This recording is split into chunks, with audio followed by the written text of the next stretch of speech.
आजकल कई पेरेंट्स इस बात से चिंतित हैं कि कोरोना की तीसरी लहर में बच्चों को ज्यादा खतरा हो सकता है। तो क्या बच्चों को सच में कोरोना की तीसरी लहर से ज्यादा खतरा है? इस बारे में ज्यादा जानकारी के लिए हमने एक एक्सपर्ट से बात की। जब फर्स्ट वेव ऑफ पैंडेमिक थी तो जो इन्फेक्शन रेट इन चिल्ड्रन था that was around 4.8%। Second wave में द इन्फेक्शन रेट वाज रफली 5.2%। सो इन्फेक्शन रेट्स में बहुत ज़्यादा फर्क नहीं था, बट क्योंकि सेकेंड वेव में बहुत सारे लोग इन्फेक्ट हुए तो बच्चे ज़्यादा दिखे। अगर हम सिवियरिटी की बात करें तो चाहे फर्स्ट वेव हो चाहे सेकेंड वेव हो, दोनों में बच्चों का जो आईसीयू एडमिशन रेट्स थे दे वर less than 1%।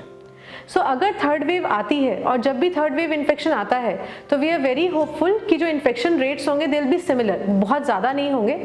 Plus we are very hopeful कि जो डिजीज सिवियरिटी होगी वो कम ही रहेगी।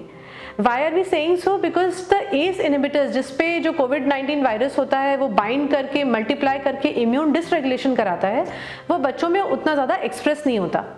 और क्योंकि बच्चों में बहुत ज़्यादा एक्सप्रेस नहीं होता इसलिए बच्चों में सिवियर डिजीज मैनिफेस्टेशंस होने के चांसेस बहुत ही अनलाइकली होते हैं। तो बच्चों को तीसरी लहर से बचाने के लिए पेरेंट्स को किन चीज़ों का ध्यान जरूर रखना चाहिए?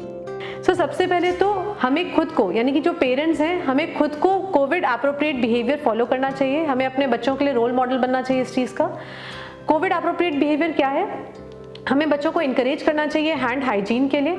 If hand washing is not an option then hand sanitisation should be done. At least 60% alcohol वाला हैंड सैनिटाइजर आपको यूज़ करना चाहिए। अगर बच्चा मोर देन 2 years ओल्ड है तो they should be wearing mask when they are going outside. Group activities हो गई या जो पार्टीज़ हो गई थोड़ा सा अवॉइड करना चाहिए इस वाले टाइम पे। फिजिकल डिस्टेंसिंग का ध्यान रखना चाहिए।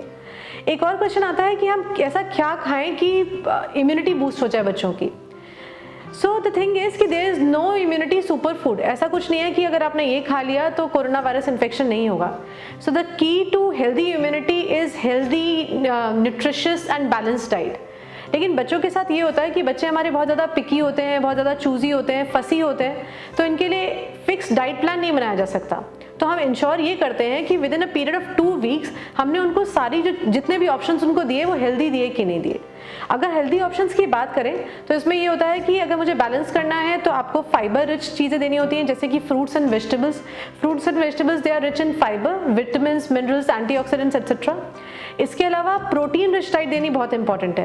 प्रोटीन में अगर नॉनवेज में देखेंगे तो मीट हो गया, fish, chicken, eggs. Vegetarian options अगर देखेंगे तो पनीर हो गया, चीज़ हो गया, बेसन, सत्तू, दाल, ये चिकपीस एक्सेट्रा, मटर वगैरह हो गई। तो ये सारी चीज़ें प्रोटीन रिच होती हैं। हेल्दी कार्बोहाइड्रेट्स हम लोग इनको इंश्योर करते हैं। हेल्दी कार्बोहाइड्रेट्स में वीट है, राइस है, रागी, सूजी, ओट्स एक्सेट्रा। इसके अलावा जो हेल्दी फैट्स होते हैं, हम बच्चों का खाना यूजुअली ऑलिव ऑयल या घी में बनाते हैं so that they can just get healthy fats. And last but not the least, spices, जो इंडियन स्पाइसेस होती हैं they are really good for immune strengthening. For example haldi is very good. इसी के साथ जो गार्लिक है उसमें भी एलिसिन प्रोटीन होता है which helps in boosting the metabolism. So जो हेल्दी स्पाइसेस हैं वो भी मॉडरेट क्वांटिटीज़ में हम लोगों को बच्चों की डाइट में इनकॉर्पोरेट करने चाहिए। एक और जो बहुत ही इंपॉर्टेंट पॉइंट है that is hydration. We need to maintain the hydration of our kids. जितना हो सके इनको पानी पिलाना है, नहीं तो ORS है, लेमनेड है, कोकोनट वाटर है, बटर मिल्क है, anything except for juices. Juices are not recommended for children less than 2 years old. So juices को छोड़ के बाकी जितने भी फ्लूइड्स होते हैं हमें इंश्योर करना चाहिए हम किसी न किसी फॉर्म में बच्चों को दे रहे हैं। इससे क्या होता है, बॉडी डिटॉक्सिफाइड रहती है, मेटाबॉलिज्म अप रहती है। So this is very important. एक बहुत ही इंपॉर्टेंट पॉइंट ये भी है कि हमें फिजिकल एक्सरसाइज का ध्यान रखना चाहिए बच्चों का।